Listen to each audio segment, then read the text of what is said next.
Y vamos a leer un pasaje de la Escritura que se encuentra en el libro de los Hechos, en el capítulo 1. Esta historia tan interesante de Esteban, ¿no?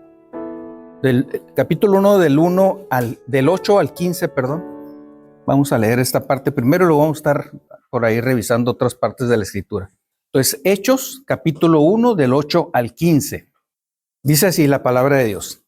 Y Esteban, lleno de gracia y de poder, hacía grandes prodigios y señales entre el pueblo.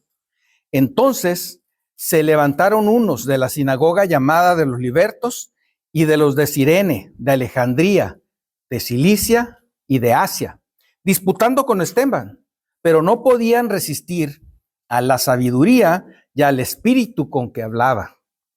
Entonces sobornaron a unos para que dijesen que le habían oído hablar palabras blasfemas contra Moisés y contra Dios. Y soliviantaron al pueblo, a los ancianos y a los escribas, y arremetiendo, le arrebataron y le trajeron al concilio. Y pusieron testigos falsos que decían: este hombre no cesa de hablar palabras blasfemas contra este lugar santo y contra la ley, pues le hemos oído decir que ese Jesús de Nazaret destruirá este lugar, cambiará las costumbres que nos dio Moisés. Entonces todos los que estaban sentados en el concilio, al fijar los ojos en él, vieron su rostro como el rostro de un ángel. Bueno, en este pasaje de la Escritura tenemos este testimonio de Esteban, que nos habla primeramente las circunstancias en las que estaba viviendo la iglesia primitiva. Realmente no se inició la iglesia primitiva en un ambiente muy cómodo, era un ambiente de oposición y esta oposición cada vez era mayor. Nosotros podemos ver cómo el Señor nos prepara y nos prepara antes de que nosotros podamos enfrentar alguna situación. Debemos de estar permanentemente nosotros firmes en el Señor, preparados. Nos advierte que vendrán pruebas y que vendrán circunstancias difíciles. Y es importante que seamos conscientes cada uno de lo particular en nuestras vidas, pero entender también que la iglesia del Señor es la suma de cada uno de nosotros. Como decíamos la semana pasada que tomamos la cena del Señor, somos un solo cuerpo. Y lo que suceda a cada uno de los miembros de este cuerpo nos afecta o nos beneficia a todos. Qué importante es que podamos tener esa conciencia entonces de que somos uno solo y que cada uno de nosotros aportamos a la iglesia o podemos restar en un momento determinado. Por eso también es importante, decíamos en la cena del Señor, que cada uno se pruebe a sí mismo para que podamos estar libres de poder participar con el Señor y ser miembros de este cuerpo sin algún problema que podamos estar enfrentando. Entonces, teniendo esto en cuenta, que la iglesia es el resultado de la suma de los creyentes, porque la iglesia como tal es un organismo vivo, es un organismo que nos une el Espíritu Santo y es un organismo también que nos mueve la fidelidad del Señor. Entonces, es vivo en tanto cada uno de nosotros estamos vivos y estamos experimentando nuestra relación personal con el Señor. Entonces, es algo dinámico. No se espera que la iglesia sea estática, se espera que sea dinámico. Pero en lo individual y como iglesia enfrentamos dificultades. Y entonces el mensaje del día de hoy se llama firmes en tiempos difíciles. Es un mensaje que está preparado para cada uno en lo individual, pero con la conciencia de lo que decíamos, formamos parte de un todo que es la iglesia del Señor. Y para estar firmes en tiempos difíciles necesitamos, en primer lugar, ser fieles a Dios. Ser fieles a Dios es lo más importante y lo que debemos de tener en nuestra mente a lo largo de nuestra vida, la fidelidad que nosotros podamos tener a Él. Y sabemos que a veces nosotros caemos, tropezamos, tenemos una naturaleza pecaminosa, pero el Señor siempre está ahí. Y esa fidelidad del Señor es la que nos saca adelante una y otra vez. Pero debemos de corresponder nosotros también siendo fieles al Señor y siendo testigos de Él en todo lugar. Ahorita se hablaba del tema de responder o no a las agresiones y Guti nos decía, sí, pero es importante considerar qué se está hablando de nosotros. y considerar si lo que se está hablando nosotros tiene algún fundamento o no. Primero tenemos que revisar nuestra vida, porque tal vez nos estén señalando de algo que realmente en lo que estamos incurriendo nosotros. Tenemos que revisar entonces primero eso, y si es algo, una mentira que se esté elevando o es algo que está apartado de la realidad, entonces sí, ya considerarlo desde otra manera, ¿no? Pero también tenemos que considerar si lo que las personas están hablando tiene que ver con nuestra creencia y sobre todo con nuestro Dios. Y entonces es importante, como dice la palabra de Dios, que podamos presentar defensa de nuestra fe, que podamos nosotros argumentar con la palabra de Dios en lo que creemos y por qué creemos. Y ese es el caso de Esteban. Esteban fue elegido primeramente, y eso me llama mucho la atención, a servir en las mesas. Y fue elegido gracias a su buen testimonio. Entonces, cuando alguien habla de nosotros o nos dice algo, tenemos que revisar qué pasa con nuestro testimonio. ¿Hay algo que yo estoy haciendo que esta persona realmente piense esto de mí y que tenga razón? Tenemos que revisar si es importante lo que la gente piensa de nosotros cuando tiene fundamento. Cuando es una mentira o una falsedad, bueno, ya podemos entonces desecharlo o contestar conforme a como nos guíe el Señor. Pero el testimonio es muy importante. Dice el versículo 3, del 3 de este mismo primer pasaje, primer capítulo, dice del 3 al 5. Buscad pues, hermanos, de entre vosotros a 7 varones de buen testimonio, llenos del Espíritu Santo y de sabiduría, a quienes encarguemos este trabajo, y nosotros persistiremos en la oración y en el ministerio de la palabra. Agradó la propuesta a toda la multitud y eligieron a Esteban, varón lleno de fe y del Espíritu Santo, a Felipe, a Prócoro, a Nicanor, a Timón, a Parmenas y a Nicolás, prosélito de Antioquía. Esta es la respuesta a una problemática que habían presentado sobre la atención de las viudas de los griegos y cómo atendían primero a los que viven aquí, que son judíos de nacimiento y de residencia. Y entonces era una cuestión que tenía que ver con aspectos administrativos, tenía que ver con la administración y con el servicio a los creyentes. Y entonces la decisión que toman aquí los apóstoles es: vamos a orar y vamos a pedir que propongan a personas de buen testimonio, llenos del Espíritu Santo y de sabiduría. Y a ellos encargamos este trabajo. Y esto nos da una enseñanza muy importante. No hay nada que nosotros hagamos para el Señor que no ponga en compromiso nuestra vida delante de Él. Antes de cualquier responsabilidad, por pequeña que parezca o sea, nuestra vida es revisada por los demás. Y cuando nosotros tenemos una responsabilidad en la obra del Señor, es importante que nos mantengamos siempre doblemente alertas de cómo estamos viviendo para el Señor, porque también el Señor nos pone en cosas sencillas y poco a poco Él va incrementando la responsabilidad, ¿no? Porque como dice el Señor en su palabra, el que en lo poco me fue fiel, sobre mucho lo pondré. De tal manera, pues, que es importante que valoremos lo que el Señor nos permite. Entonces, aún el servicio más sencillo requiere de un buen testimonio y de la entrega a Dios. Particularmente porque quienes servimos en la obra del Señor también somos principal objetivo de Satanás en estas pruebas y en estas luchas, y vemos cómo Satanás está obrando en nuestras congregaciones con esos propósitos particularmente, de tal manera que debemos estar todos alertas. Y vemos también cómo Pablo da instrucciones a Timoteo con respecto a este tema de las personas que sirven también, en una visión perfectamente armónica con lo que nos muestra Hechos. En la primera carta de Pablo a Timoteo, nos dice 1 Timoteo 3, del 8 al 13, dice: los diáconos asimismo deben ser honestos, sin doblez, no dados a mucho vino, no codiciosos de ganancias deshonestas, que guarden el misterio de la fe con limpia conciencia, y estos también sean sometidos a prueba primero, y entonces ejerzan el diaconado si son irreprensibles. Las mujeres asimismo sean honestas, no calumniadoras, sino sobrias, fieles en todo. Los diáconos sean maridos de una sola mujer y que gobiernen bien sus hijos y sus casas, porque los que ejerzan bien el diaconado ganan para sí un grado honroso y mucha confianza en la fe que es en Cristo Jesús.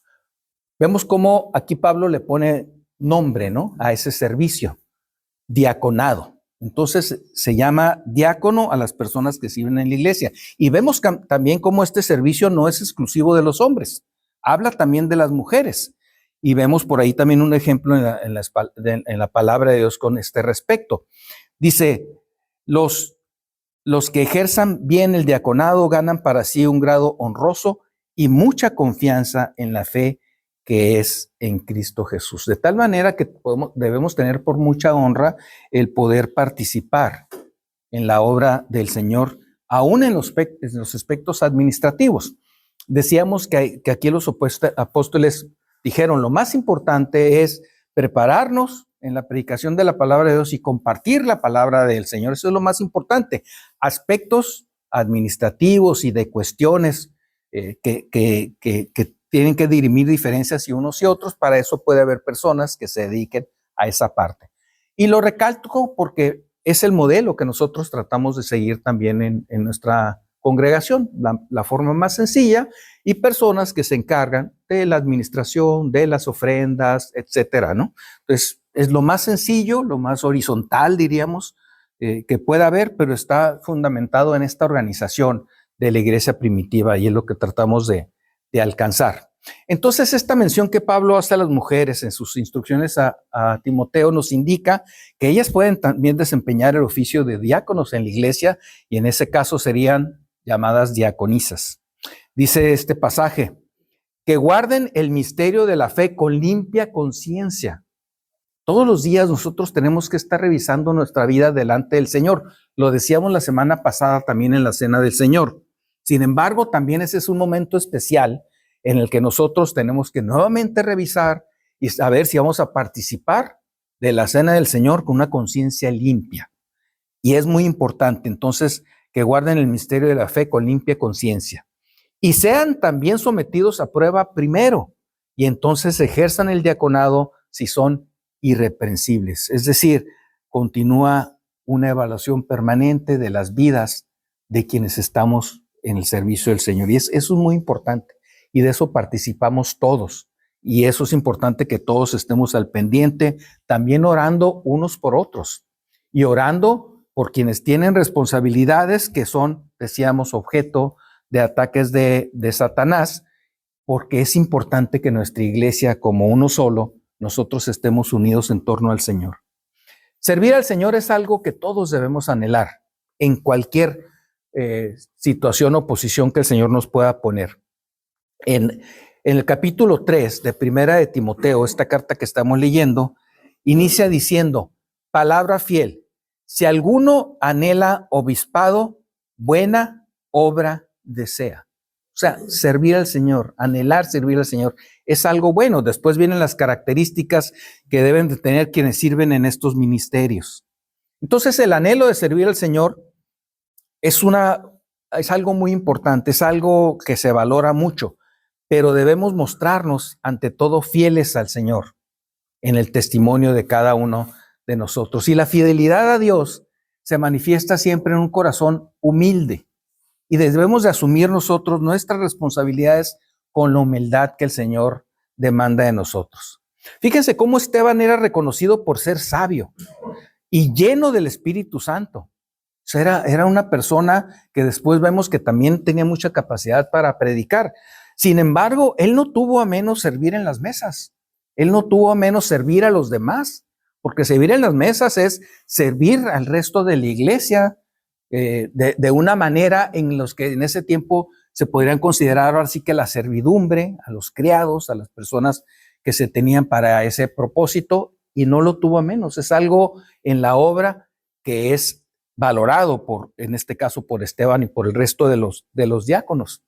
Él era una persona que tenía muchos talentos, muchas capacidades, dones que el Señor le había dado. Sin embargo, él no tuvo menos servir en las mesas. Y ahí podemos ver la humildad, tanto de él como de otros de los miembros que participaron ahí.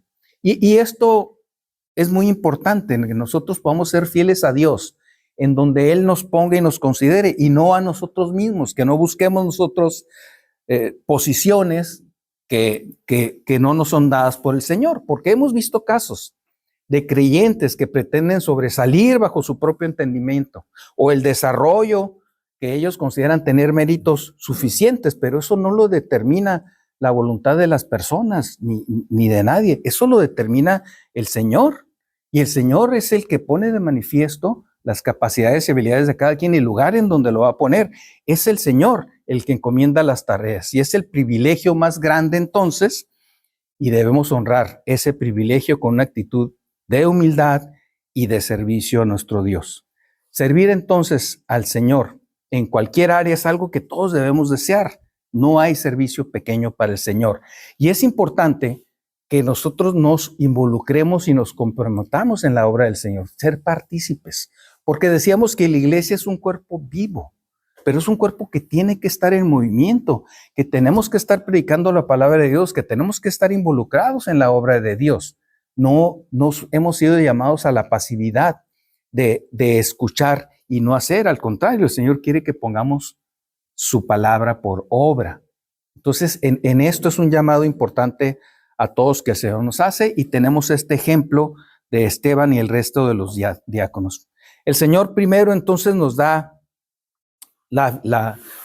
nos da cualquier oportunidad de que nosotros podamos participar con humildad, con fidelidad en lo poco, con un servicio silencioso y sobre todo con fidelidad. Quien no es fiel en el servicio oculto, en el servicio que no ven los demás, en el que cada uno llevamos íntimamente con el Señor, difícilmente permanecerá firme en la prueba pública. De tal manera que esto tiene que ver con nuestra relación personal con el Señor. Y vemos en la iglesia como en la iglesia primitiva, cómo el hecho de tener que ocuparse de asuntos materiales, en este caso por los diáconos, no significaba o no representaba por ellos un impedimento para estar excluidos de los asuntos espirituales. Por el contrario, debido a su testimonio se esperaba de ellos un compromiso mayor. Por esa razón, fueron muy cuidadosos de cuidar el testimonio de cada uno de las personas que participaba, porque su servicio a la iglesia no les impedía dedicar tiempo a predicar el evangelio. Pero lo más maravilloso en la vida de estos creyentes es el abundante fruto que sus vidas traían al Señor. Y eso es algo que también debe de llamarnos la atención y debe de exhortar nuestras vidas, porque qué fruto estamos llevando nosotros como iglesia al Señor. Dice la palabra de Dios que el número de los que crecían era abundante y el efecto de su predicación era poderoso. La fidelidad al Señor produce frutos. Una persona que es fiel al Señor no permanece sin frutos. Y es importante que nosotros nos valoremos en lo personal, en cada una de nuestras áreas. Dice el versículo 8, y Esteban, lleno de gracia y de poder, hacía grandes prodigios y señales entre el pueblo, lleno de gracia y de poder. Acá vimos al principio cuando lo eligieron, cómo se pidió que tuviera un buen testimonio. Dicen, eligieron a Esteban, varón lleno de fe y del Espíritu Santo. Hace un énfasis ahí la escritura, varón lleno de fe y del Espíritu Santo. Y vemos acá como el versículo 8 dice, lleno de gracia y de poder. El Espíritu Santo controlaba la vida de Esteban. Él lo había permitido, él se había entregado al Espíritu Santo. Y cuando nos entregamos nosotros al Señor, que permitimos que Él sea el que controle nuestra vida, hay frutos en nuestra vida. La fidelidad a Dios produce frutos en la vida del creyente. Pero también debemos estar alertas, porque como es de esperarse, en estos casos, y es lo que decíamos al principio, el ataque de Satanás está al acecho. Porque el que nosotros cumplamos la voluntad del Señor no es algo que le agrade a Satanás, y eso ya lo sabemos. Y en el versículo 9 dice, entonces se levantaron unos de la sinagoga llamadas de los libertos, y de los de Cirene, de Alejandría, de Cilicia y de Asia, disputando con Esteban. Pero no podían resistir a la sabiduría y al espíritu con que hablaba. Fíjense qué interesante. Eran personas de diferentes congregaciones, de una corriente que les llamaban helenistas, porque hablaban el griego todos ellos, tenían sus propias congregaciones ellos, y se decían que ellos velaban por la sana doctrina. Dice el versículo 10, pero no podían resistir a la sabiduría y al espíritu con que hablaba. Este primer ataque de Satanás que se menciona cayó sobre Esteban en lo particular. Y su entrega espiritual se ponía de manifiesto en la práctica, porque Esteban no era un creyente pasivo. No se concretaba nada más a cumplir esta función como diácono que se le había asignado, sino que, lleno de gracia y de poder, tenía gran impacto predicándole al pueblo. Por su predicación y por los milagros que el Señor hacía por medio de él, por las manifestaciones del Señor en su vida. Entonces debemos ser conscientes, el ataque de Satanás se manifiesta cuando somos fieles al Señor. Por eso no debemos estar muy alertas y cuidarnos de no caer en sus maquinaciones.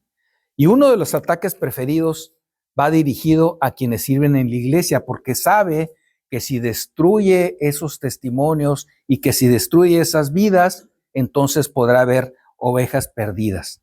Y en este caso podemos ver que el ataque vino de personas que se consideraban celosas de Dios, porque estos grupos de judíos que pertenecían a diferentes comunidades se manifestaban como celosas de la ley y de los asuntos religiosos.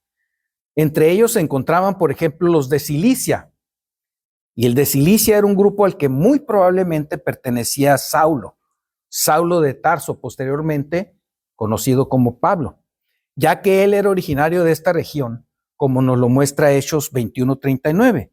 Entonces dijo Pablo, yo de cierto soy hombre judío de Tarso, ciudadano de una ciudad no insignificante de Cilicia. O sea, él pertenecía a uno de estos grupos. Entonces probablemente en estos hechos haya participado Pablo, como después nos menciona la palabra de Dios, que participó de una manera permisiva, digamos, en el sacrificio del propio Esteban.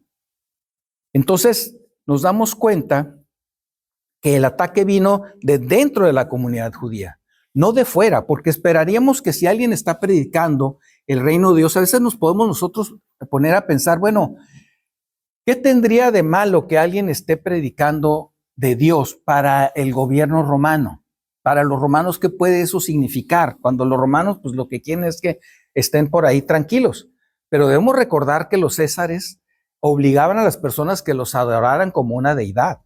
O sea, el predicar a otro Dios tenía su riesgo también, no únicamente con los judíos, sino con los propios romanos.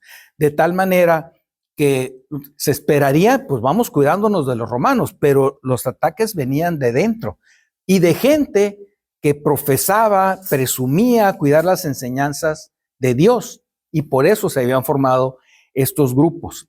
Es por eso que debemos de estar alerta todos, en todos sentidos, porque Satanás anda como león rugiente, y no vayamos a caer nosotros en sus maquinaciones. Vamos a ver también que para estar firmes en tiempos difíciles necesitamos tener conocimiento de la palabra de Dios. Y esto es algo que no dejamos de enfatizar, tener conocimiento de la palabra de Dios, estudiar la palabra de Dios todos los días, profundizar lo más que podamos en el estudio de la palabra de Dios. Es un énfasis que siempre se hace y se han diseñado pues algunas estrategias como esta idea que tuvo Héctor y que sembró aquí de que estudiemos el libro de Romanos, porque es un libro que trae mucha doctrina y que es doctrina muy importante para nuestras vidas. Y pues vemos cómo pues casi nadie se ha anotado. O sea, la semana pasada había 2 personas anotadas para tomar el estudio de Romanos. Entonces no podemos manifestar ese desinterés, o no debemos manifestar ese desinterés. Si hay una oportunidad de estudiar la palabra de Dios, es bueno que lo aprovechemos. Yo recuerdo que una de las cosas que me llamaba mucho la atención cuando yo no había recibido al Señor Jesucristo, de las personas que me compartían del Evangelio, lo que más me llamaba la atención era que estudiaban. O sea, que era un compromiso serio, no era algo que no involucrara, que para mí era importante, ¿no? Involucrar el intelecto, ¿no? En desconocimiento total, pero decía, bueno, estudian, se preparan, no es nada más el seguir lo que una persona dice o ciertas cosas. Eso me llamaba mucho la atención. Y Héctor siempre me comenta cómo la noche que yo me convertí, inmediatamente después de convertirme fue a hablar con él y le pedí que si me podía compartir estudios. Y eso me sorprendió. Nunca me había alguien pedido, si el mismo día que se convierte, yo quiero tomar estudios.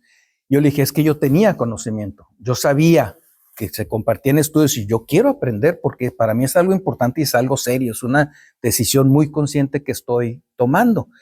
Y entonces, en cuanto pude, me pasó a unas semanas después, porque era el mes de diciembre.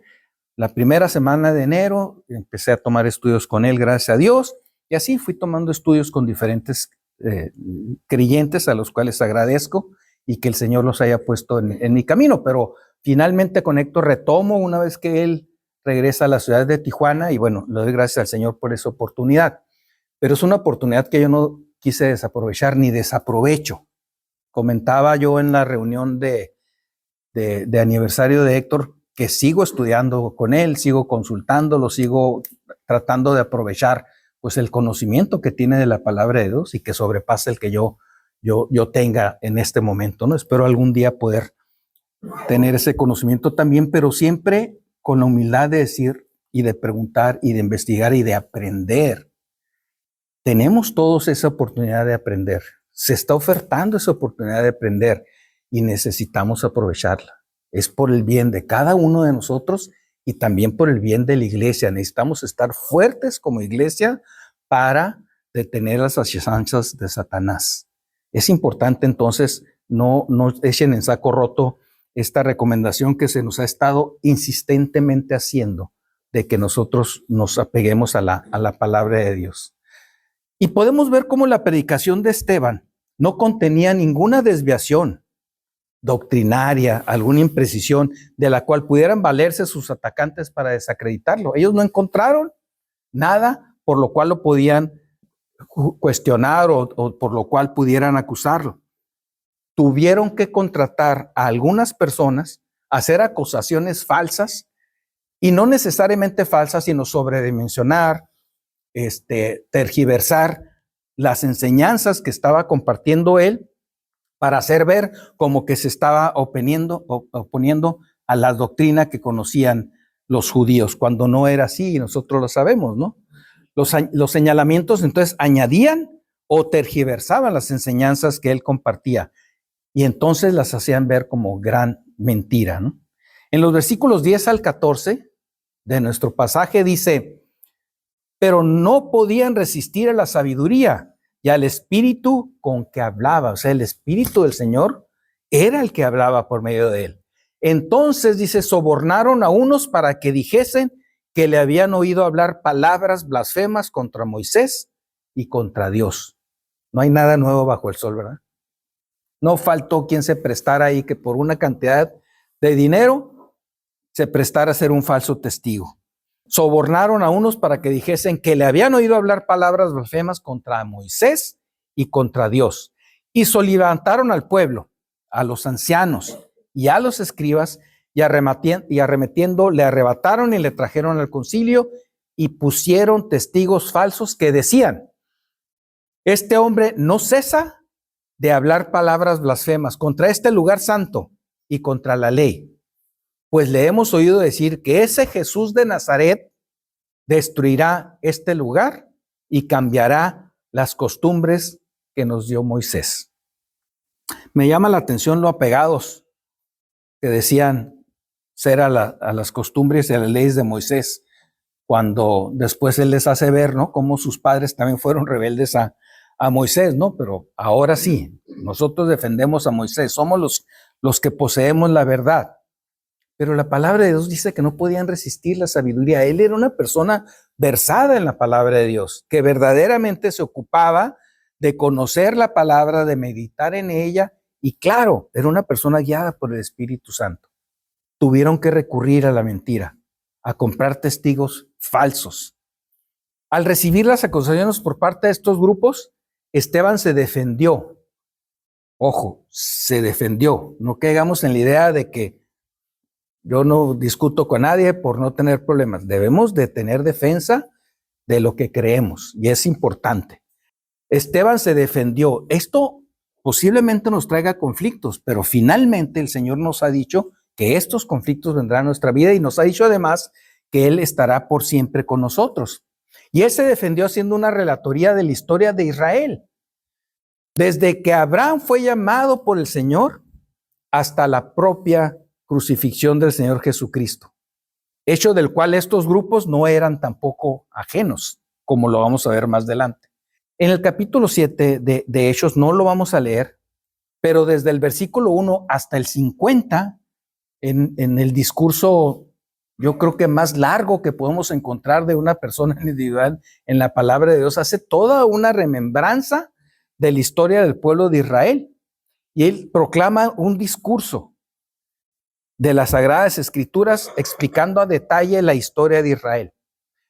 Pero al hacerlo había un propósito muy claro, porque va tumbando los argumentos que falsamente habían levantado en su contra.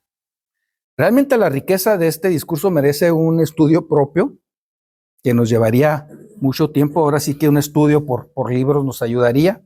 Es tan denso y cuidadoso que es importante que lo podamos realizar cada uno de nosotros. Pero para el tema de hoy, lo importante es destacar que el conocimiento de las Escrituras por parte de Esteban dejó sin argumentos válidos a sus acusadores.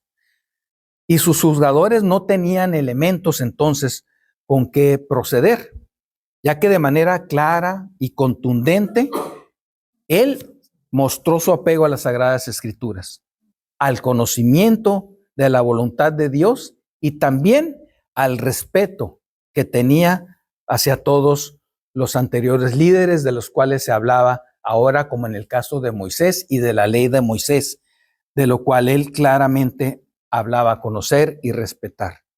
Entonces, qué importante es que podamos actuar como Esteban lo hizo, conocer muy bien lo que creemos. Para eso es muy importante estudiar la palabra de Dios, porque no debemos sorprendernos cuando somos mal interpretados, pero Dios nos llama a defendernos, no con violencia, sino con la propia palabra de Dios, con la verdad de Dios. Y sabemos que cuando la verdad no puede ser refutada, es atacada. Pero los argumentos que normalmente se utilizan cuando no es refutada la palabra de Dios son argumentos falsos, son argumentos mal interpretados o tergiversados. Debemos saber que no toda la oposición es señal de error.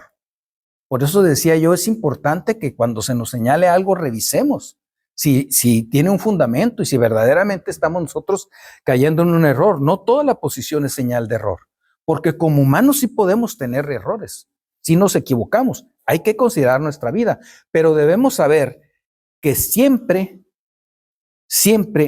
el Señor estará con nosotros en cualquier circunstancia que estemos pasando. Y eso es algo muy importante, porque entonces podemos estar contrastando lo que la gente piensa de nosotros o lo que la gente dice. Y muchas veces yo he corroborado que gente que me cuestiona precisamente por mi fidelidad al Señor, después terminan preguntándome o después terminan queriendo saber más, y al tiempo que tienen algún problema, y tristemente esto sucede y también sucede temporalmente, vienen y piden ayuda. Oye, ¿qué consejo me das? ¿Qué me puedes decir? Puedes orar por mí porque a ti sí te escuchan. O sea, esa conciencia de que así sí te escuchan y a mí no. Oye, ¿y eso no te dice nada? Porque a ti te puede escuchar Dios también. Y ya uno aprovecha nuevamente para compartir el evangelio, pero muchas veces las personas no quieren escuchar eso. Quieren escuchar una solución rápida a sus problemas y así alejarse rápidamente. Pero es importante también contrastar nuestras ideas. Yo recuerdo a un amigo que tenía en la universidad, porque todavía sí, era como muy, vamos a decir que era muy firme en sus opiniones, pero es de esa gente que a los que se les suele llamar contreras, ¿no? O sea, siempre tenía una opinión contraria. Opinara lo que uno opinara, él tenía la opinión contraria, ¿no? Digo, me imagino que han escuchado el término, ¿no? Pero era una persona que es todavía muy apreciada por mí, entre otras cosas, porque al menos era una persona congruente, o sea, se moría con la suya, él decía algo y era congruente, ¿no? Y siempre a mí me llamaba mucho la atención esas personas que decían algo y eran congruentes con lo que decían, y eso también me llamó mucho la atención de quienes me compartían el Evangelio, la congruencia que yo veía en sus vidas con lo que me estaban compartiendo, el testimonio. Muy importante el testimonio. Y entonces él era congruente con lo que me decía, aunque estuviera equivocado, lo que él me decía, y aunque estuvieran en contra de todos los demás, él seguía en su punto, ¿no? Entonces, cuando surgía una discusión entre amigos, me decían, pero ¿por qué le preguntas a él? Si sabes que va a salir con una opinión rara, distinta, ¿no? ¿Por qué le preguntas a él? Pero fíjense, yo tenía algo muy claro. Yo les decía, pues precisamente porque tiene una opinión distinta, rara, pues es importante considerarlo porque a lo mejor él está viendo algo que nosotros no estamos viendo. Entonces, alguien que tiene una opinión distinta a nosotros no necesariamente es alguien que está mal. Consideremos si la opinión tiene razón y si no la tiene, desechémosla. Pero al menos yo tenía esa práctica con él, no me desesperaba como se esperaban los demás. Después, pues yo a veces validaba que yo tenía razón o me confirmaba que realmente tenía razón y pues hacía esto, ¿no? Hay una técnica que llaman del pensamiento colectivo para solución de problemas, que es una técnica que llaman de los sombreros. Y uno de los sombreros que significan el tipo de pensamiento, uno de los sombreros por el que siempre tiene que pasar cualquier decisión es uno que le llaman el sombrero negro. El sombrero negro es el que evalúa todas las cosas negativas que puedan pasar, es el que evalúa todos los riesgos que puede haber con la posible solución que estamos planteando, es el sombrero Contreras, digamos, ¿no? Con el que contrastamos antes de tomar aquella decisión. Oigan, a ver, vamos a ver todo lo negativo que pueda tener esa decisión. Y esto lo hago yo análogo como cuando alguien nos está diciendo algo, bueno, pues vamos a considerarlo, vamos a escucharlo, vamos a ver si se tiene razón, voy a revisar si aplica para lo que yo estoy haciendo y si no, pues entonces podemos argumentar con la palabra de Dios o tomar la decisión si considerar o no considerar lo que se nos está diciendo y de qué manera vamos a actuar. Pero si se tiene razón, sí es importante entonces que cambiemos aquello que se nos está señalando. Entonces, cuando estamos siendo atacados por Satanás, tengamos claro, las personas que se oponen a nosotros son guiados inconsciente o tal vez conscientemente por Satanás. A veces nosotros tomamos una mala idea sobre las personas y desearíamos a veces incluso que algo les pasara, ¿no? Pero ellos no son conscientes de que son instrumentos de Satanás. Obviamente está equivocado el desear que les pase algo, ¿no? Pero a veces nuestra naturaleza nos guía a decir, ay, cómo quisiera que esta persona desapareciera de mi vista, ¿no? Bueno, si no es esa, Satanás va a usar a otra persona, porque no son ellos, es Satanás el que nos está tratando de tropezar, debemos de ser conscientes de ello. Entonces, estar bajo ataques y cuestionamientos nos puede ayudar también si nosotros reafirmamos lo que creemos en el Señor y si somos fieles al Señor. Debemos entonces tomarlos como una prueba y no como un ataque personal.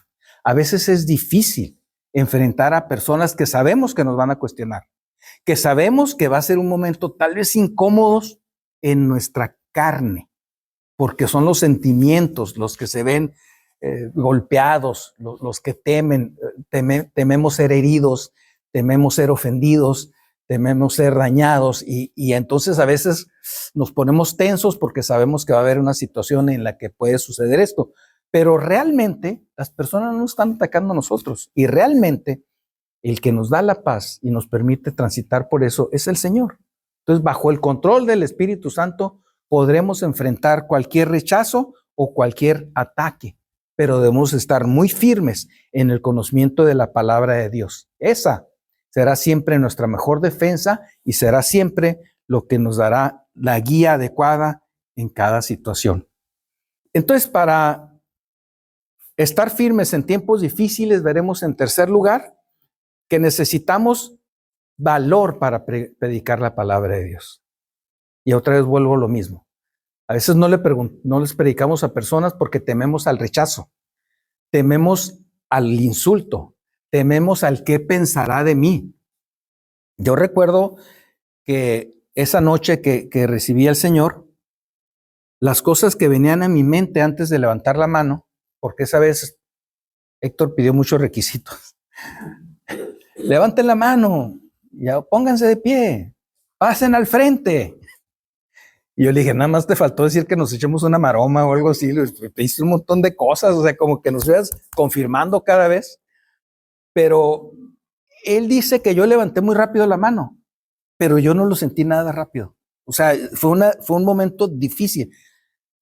Yo quería hacer la decisión, yo fui consciente a la reunión, los testimonios fueron de mucha bendición, me movieron, me quedó muy claro el amor de Dios obrando ahí. Todo estaba muy claro, todo estaba para tomar la decisión, pero aún así, Satanás traía a mi mente pensamientos de qué van a pensar de ti, qué van a decir, van a pensar que eres un fanático y tus amigos, un montón de ideas que venían a mi mente, que evidentemente era Satanás, el que estaba tratando de evitar que tomara una decisión. La verdad es que lo tuve que dejar de lado y levanté la mano rápido, lo más rápido que pude, pero fue mucho tiempo para mí. Héctor dice que no fue tanto, pero para mí fue una lucha tremenda. Y así son las luchas con Satanás. Él trae este tipo de pensamientos y evita que nosotros hagamos la voluntad de Dios, o trata de evitar que hagamos la voluntad de Dios. Pero nosotros debemos tener valor para predicar la palabra de Dios. Es lo que nos pide el Señor. Solo te pido que te esfuerces y seas valiente. Es lo que nos pide el Señor, que seamos valientes. Pero además nos dice que nos va a acompañar, no nos manda solos a la guerra. Él nos dice que estará con nosotros siempre. En esta disertación tan amplia que hizo Esteban, él puntualiza cosas muy interesantes. Les digo, es muy, muy amplio, pero entresaqué algunas. Por ejemplo, él habla del caso de José. Todos conocemos el caso de José.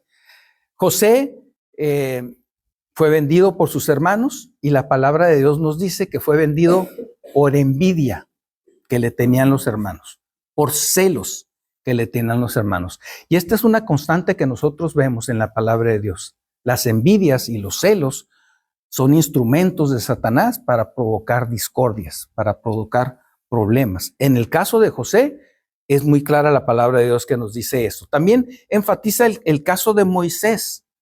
En el caso de Moisés, como decíamos ahorita, pues al principio lo rechazaron cuando él se presentó ante unos judíos, unos israelitas que estaban discutiendo entre ellos, lo rechazaron. ¿Y quién te puso por juez sobre nosotros? Entonces él se dio cuenta que su crimen había sido descubierto, tuvo miedo y huyó, ¿no? Y allá fue el Señor por él.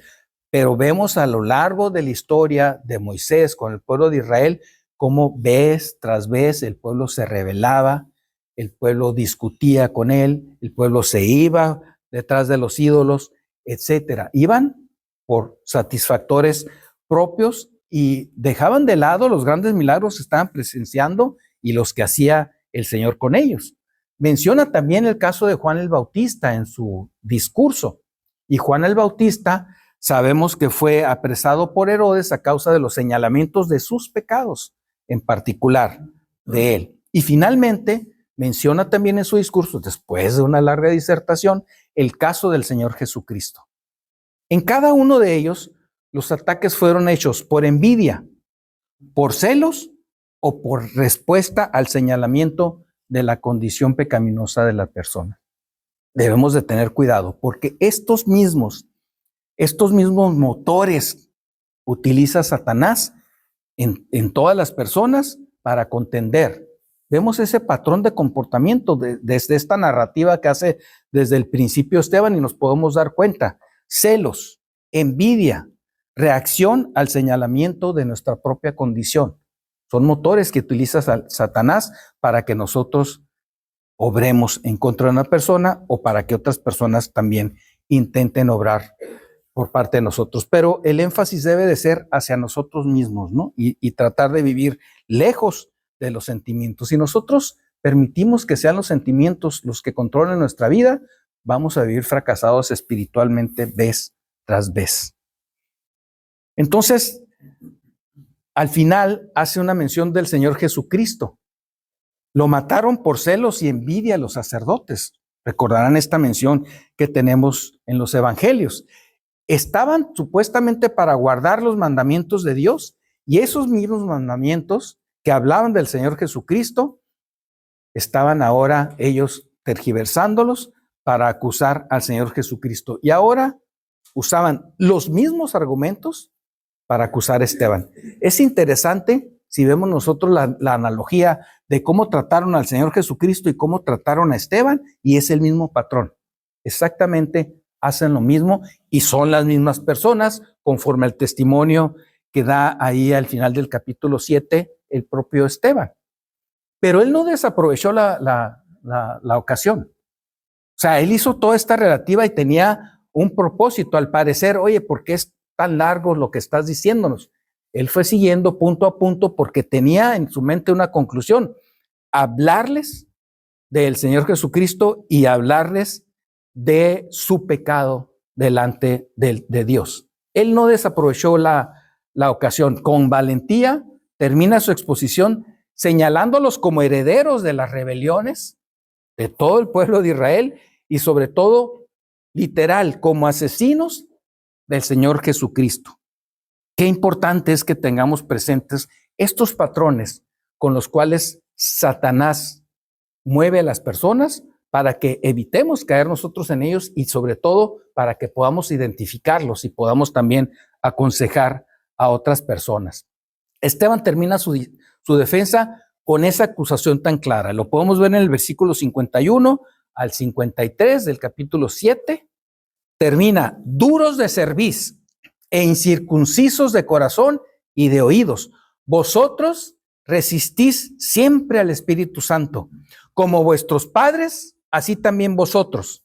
¿A cuál de los profetas no persiguieron vuestros padres y mataron a los que anunciaron de antemano la venida del justo, de quien vosotros ahora habéis sido entregadores y matadores?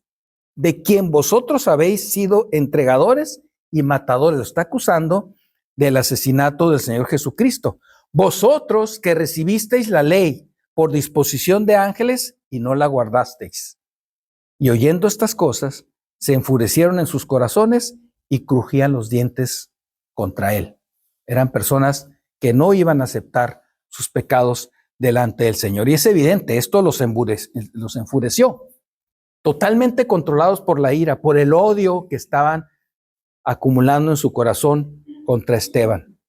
Nunca consideraron como probables siquiera esos señalamientos. No recapacitaron sobre su propia vida. No les interesó. Se dejaron ir por la ira, se dejaron ir por la naturaleza pecaminosa y supuestamente defendiendo un servicio para Dios, matan a Esteban. Pero algo debe llamarnos la atención. Esteban fue apedreado y fue hecho muerto, pero su sacrificio cumplió con otros propósitos importantes. Uno de ellos es que la iglesia fue dispersada a causa de la persecución que hubo después de ese asesinato. Y entonces el evangelio empezó a sembrarse por todos los lugares por donde iban pasando. Porque al final de cuentas eran creyentes fieles al Señor y daban testimonio del Señor en cualquier lugar que se encontraban. El capítulo 4 del versículo 8 dice: pero los que fueron esparcidos iban por todas partes anunciando el evangelio. Y entonces la palabra de Dios fue predicada.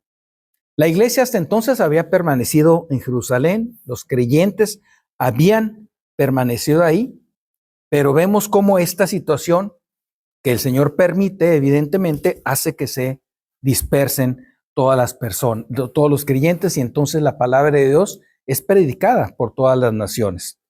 El creyente verdadero siempre está acompañado del Señor, no importa el lugar al que vaya.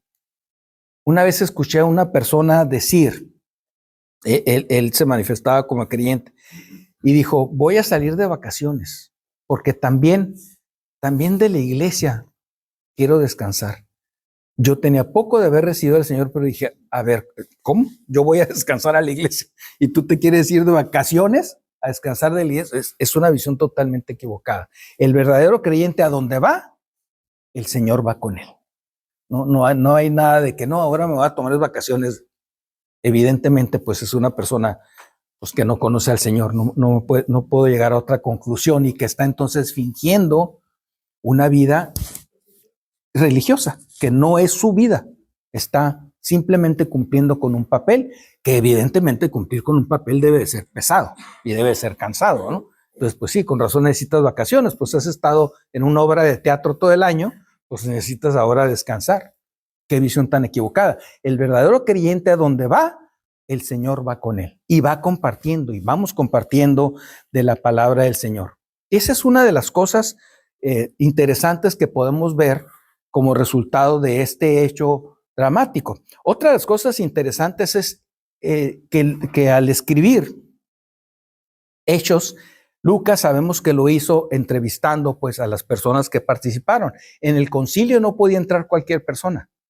Tenían que ser únicamente los miembros del consejo. De tal manera que quien le describió a Pablo esta situación, a Lucas, perdón, esta situación, tendría que haber sido algunos miembros del concilio, posiblemente Pablo, porque en Hechos, capítulo 6, versículo 15, nos registra algo muy, muy interesante y algo precioso. Dice, vieron su rostro como el rostro de un ángel.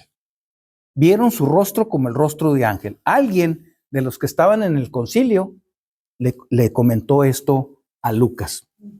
Podemos pensar que tal vez fue Pablo, no lo sabemos, pero alguien de ahí. Entonces hubo gente de ahí que finalmente se convirtió.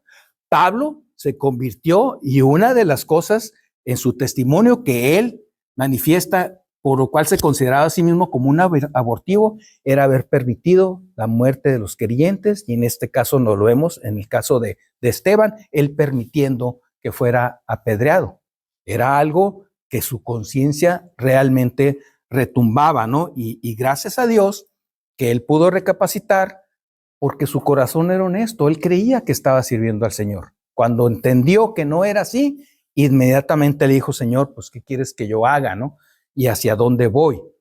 Es curiosa la mención del rostro de un ángel, porque ¿cómo es el rostro de un ángel? No sé si ustedes puedan decirme cómo es. Yo nunca he visto un ángel, o no sé si ellos habrían visto un ángel. Pero entonces, ¿qué expresión habrá tenido él para que lo consideraran como el rostro de un ángel? O sea, una persona radiante, una persona contenta a pesar de las dificultades. No sé, pienso en Moisés cuando bajaba de hablar con el Señor y tener compañerismo con él, como su rostro era radiante. No sé exactamente hasta dónde alcanza esta expresión como el del rostro de un ángel. Lo que sí sé es que la expresión de un creyente entregado al Señor no pasa desapercibido. La gente lo observa y la gente nos lo dice. Es que es increíble la paz que tienes. Es increíble que en medio de esta dificultad estés tan tranquilo, con esa paz y gozoso en el Señor. Haces bromas como si no estuviera pasando situaciones difíciles, porque estamos descansando en el Señor. Entonces yo infiero de esta expresión, y lo veo en la práctica, como un creyente entregado al Señor siempre tiene un rostro agradable de ver. Es una persona que se manifiesta en paz, es una persona que inspira confianza, es una persona que muestra gozo, y eso siempre es agradable de ver. No hay conflicto en su vida, y bueno, es visible la presencia de Dios y el control sobrenatural del Señor sobre las emociones de la persona. La paz del creyente es un testimonio poderoso. La iglesia que está preparada refleja también a Cristo en la adversidad. Dios no siempre quita la prueba, pero siempre sostiene al creyente fiel. Y eso es importante que lo tengamos en cuenta. Y también podemos darnos cuenta cómo el Señor nunca lo abandonó. Y esta es otra cosa, desde la primera vez que lo leí, que me maravilló. Dice el versículo 56, y dijo, he aquí veo los cielos abiertos y al Hijo del Hombre que está a la diestra de Dios.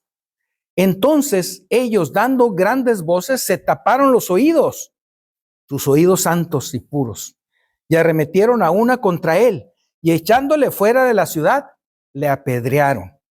Y los testigos pusieron sus ropas a los pies de un joven que se llamaba Saulo, y apedreaban a Esteban mientras él invocaba y decía: Señor Jesús, recibe mi espíritu.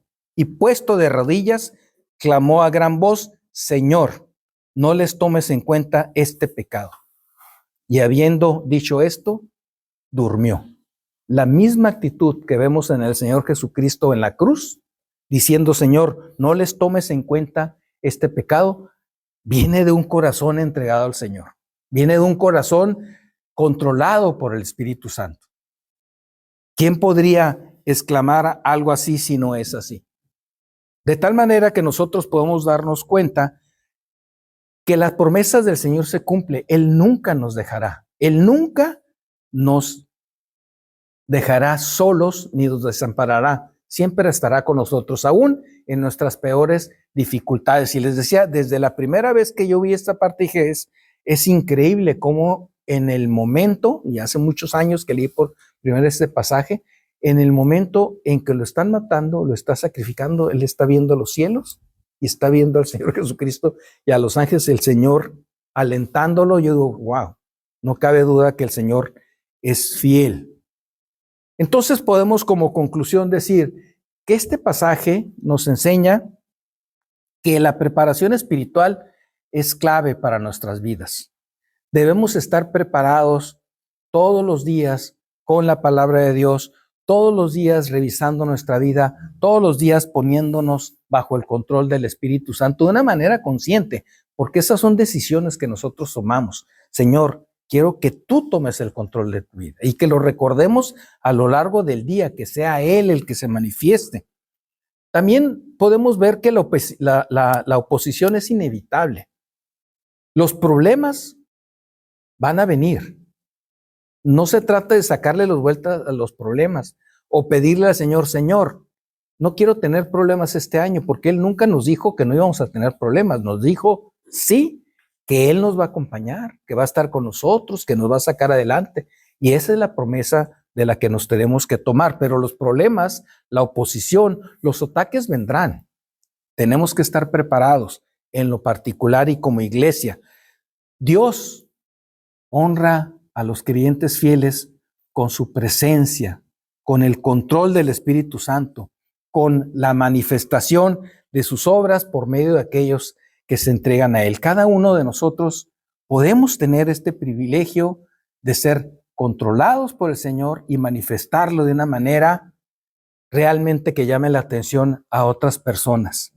La iglesia que vive llena del Espíritu, hoy entregados al Señor, permanecerá firme el día de mañana que vengan los ataques.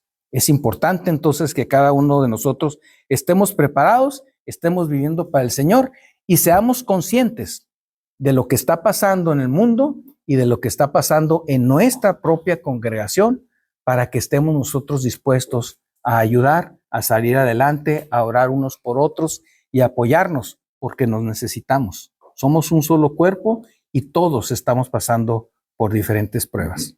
Que el Señor los bendiga.